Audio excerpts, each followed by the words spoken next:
दोस्तों एक पल के लिए रुकें और सोचिए।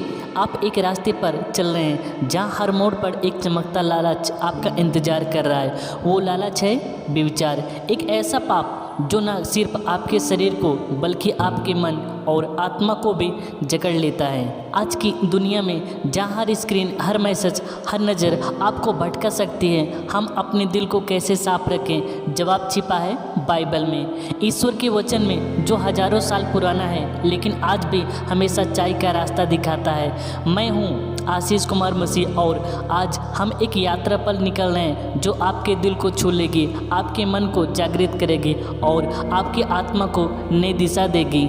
मन और शरीर का व्यभिचार, बाइबल से आज की दुनिया तक। यह कहानी है गुलाम की हिम्मत, एक राजा के पतन और उद्धार, और यीशु मसीह की उस क्षमा की है जो हर पाप को धो देती है। अगर आपने कभी प्रलोभन का सामना किया है या आपने रिश्तों में सच्चाई ढूंढ रहे हैं तो यह आपके लिए। चलिए बाइबल के पन्ने खोलते हैं और इस सफ़र को शुरू करते हैं। याद रखिए, पहला यूहन्ना 1:9 कहता है, अगर हम अपने पापों को मान ले तो ईश्वर हमें क्षमा करेगा। चलिए सबसे पहले समझते हैं व्यभिचार है क्या। बाइबल इसे गंभीर पाप मानती है। जब ईश्वर ने मूसा को 10 आज्ञाएं दी तो साफ कहा, तू व्यभिचार न करना। इसका मतलब है शादी का पवित्र वादा तोड़ना, अपने जीवन साथी के साथ धोखा कर रहा है। लेकिन यीशु मसीह ने इसे और गहरा किया। मत्ती 5:27-28 में वो कहते हैं, जो कोई किसी स्त्री पर कुदृष्टि डाले वह अपने मन में उसके साथ व्यभिचार कर चुका है। यानी पाप सिर्फ शरीर से नहीं, मन से शुरू होता है। गलत नज़र, गलत ख्याल, ये वो बीज हैं जो पाप का पेड़ उगाते हैं। आज की दुनिया में यह कितना सच है। एक इंस्टाग्राम रील, एक गुप्त चैट या बस ऑफिस में कोई आकर्षण और मंडल माना जाता है। मैंने ऐसी कहानियाँ सुनी हैं जहाँ एक छोटे से ख्याल ने परिवार तोड़ दिया। पति पत्नी के बीच दरारें पड़ गई, बच्चे बिखर गए और आत्मा में सिर्फ पछतावा। अपने मन में उसकी सुंदरता का लालच न करें। लेकिन आज का समाज हमें ललचाता है, हर चमकती चीज़ को पकड़ लो, चाहे वह कितनी भी गलत। हमारे फ़ोन, हमारी स्क्रीन, ये सब प्रलोभन का जाल बुनते हैं। एक गलत लिंक, एक गलत तस्वीर और मन गंदा हो जाता है। लेकिन बाइबल हमें रास्ता दिखाती है। 1 कुरिन्थियों 6:18 कहता है, शारीरिक पाप से भागो। और फिलिपियों 4:8 सिखाता है, जो कुछ सत्य, पवित्र और प्रशंसनीय है उसी पर ध्यान दें। तो आइए एक ऐसी कहानी में चलते हैं जो हमें प्रलोभन से लड़ने की ताकत देती है। मिस्र की गर्म धरती पर एक जवान लड़का यूसुफ, वह सुंदर था, होशियार था और ईश्वर का सच्चा भक्त था। लेकिन उसके भाइयों ने उसे धोखा दिया, गुलाम बनाकर बेच दिया। वो पहुंचा पोतीफर के घर, जो मिस्र का बड़ा अधिकारी था। यूसुफ की मेहनत और ईमानदारी ऐसी थी कि पोतीफर ने उसे अपने घर का पूरा जिम्मेदार बना दिया। लेकिन फिर आया प्रलोभन। पोतीफर की पत्नी ने यूसुफ पर नज़र डाली। उसकी आंखों में लालसा थी। वो रोज़ कहती, आ मेरे साथ सो। सोचिए, यूसुफ की जगह आप होते। आप गुलाम हैं, सामने मालिक की पत्नी, कोई देखने वाला नहीं। एक पल की कमजोरी आपको सब कुछ दे सकती थी, ताकत, रुतबा। लेकिन पाप भी यूसुफ ने क्या किया? उसने अपने मन और शरीर को काबू में रखा। उसने कहा, मेरा मालिक मुझे भरोसा करता है, मैं उसके साथ धोखा कैसे करूं? और सबसे बढ़कर मैं ईश्वर के खिलाफ पाप कैसे करूं? उसका विश्वास अटल था, लेकिन वो औरत नहीं मानी। एक दिन उसने यूसुफ का कपड़ा पकड़ लिया। यूसुफ ने अपना कपड़ा छोड़ा और भाग गया। नतीजा, उसे जेल में डाल दिया गया। लेकिन ईश्वर ने यूसुफ को नहीं छोड़ा।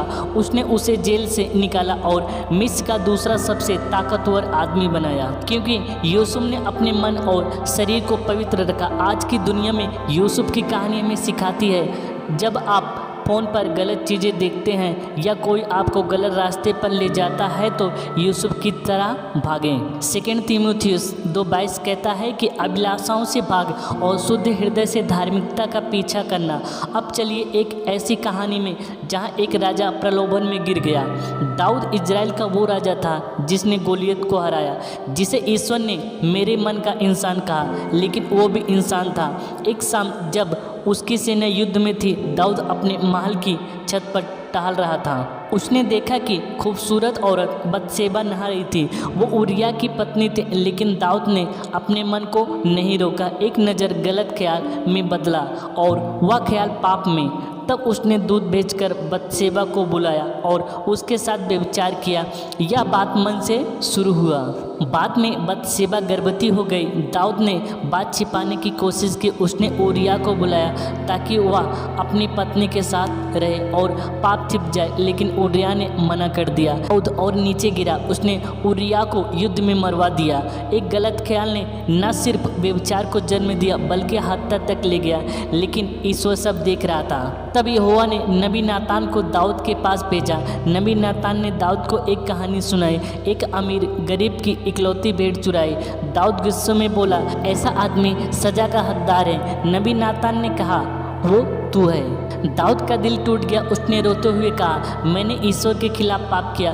भजन संहिता 51:10 में वह प्रार्थना करता है, हे परमेश्वर, मेरे अंदर शुद्ध मन उत्पन्न कर और मेरे भीतर स्थिर आत्मा नए सिरे से उत्पन्न कर। दाऊद को सजा मिली, उसका बच्चा मर गया और परिवार में मुसीबत आई, लेकिन ईश्वर ने उसे माफ़ किया क्योंकि उसका पश्चाताप सच्चा था। आज की दुनिया में जहाँ रिश्तों में धोखा आम है, दाऊद की कहानी में सिखाती है कि गलती से बड़ा है पश्चाताप। भजन संहिता 32:5 कहता है, मैंने अपने पाप तुझसे मान लिया और तूने मेरे पाप क्षमा कर दिया।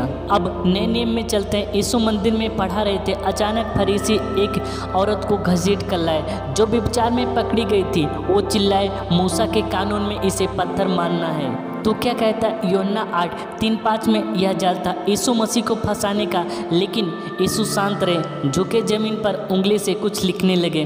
फिर बोले, जो पाप रही तो वही पहला पत्थर मारे।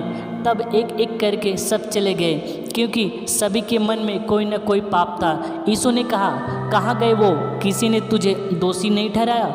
वो बोली, नहीं प्रभु। यीशु ने कहा, मैं भी नहीं ठहराता, जा अब से पाप न करना। यीशु ने न सिर्फ उस औरत के पाप माफ़ किए बल्कि उसके मन और आत्मा को नई रोशनी दी। यह कहानी आज के लिए कितनी ज़रूरी है। हम सब गलतियां करते हैं। शायद आपने किसी रिश्ते में धोखा दिया या मन में गलत ख्याल पाले, लेकिन यीशु कहते हैं, मैं तुम्हें दोषी नहीं ठहराता। रोमियो 8 कहता है, जो मसीह में है उनके लिए अब कोई दोष नहीं। यीशु हमें नई शुरुआत देते हैं, बशर्ते हम सच्चे दिल से पछताएं। दोस्तों, हमने यूसुफ से सीखा कि प्रलोभन से भागना है। दाऊद ने हमें सिखाया कि पश्चाताप से नई शुरुआत हो सकती है, और यीशु ने सिखाया कि कोई पाप इतना बड़ा नहीं कि ईश्वर की क्षमा उसे धो ना सके। आज की दुनिया में जहाँ व्यभिचार हर कदम पर है, चाहे वह सोशल मीडिया हो, ऑफिस हो या मन के गलत ख्याल, बाइबल हमें रास्ता दिखाकर कहता है, जो कुछ सत्य, पवित्र और प्रशंसनीय है उस पर ध्यान दें। अगर आप प्रलोभन से जूझ रहे हैं तो प्रार्थना कीजिए। भजन 119:11 कहता है, मैंने तेरे वचन को अपने हृदय में रखा ताकि मैं तेरे खिलाफ पाप न करूं। बाइबल पढ़िए, सही दोस्तों का साथ चुनिए और अपने रिश्तों को मजबूत कीजिए। अगर यह वचन आपके दिल को छू गया हो तो लाइक करें और सब्सक्राइब करें। कमेंट में बताइए इन वचनों में से कौन सा आपको सबसे ज़्यादा प्रेरित करता है। और हाँ, अगर आप गलत रास्ते पर हैं तो याद रखिए, परमेश्वर का प्यार और क्षमा आपका इंतजार कर रहा है। आप सभी देखने वालों को जय मसीह।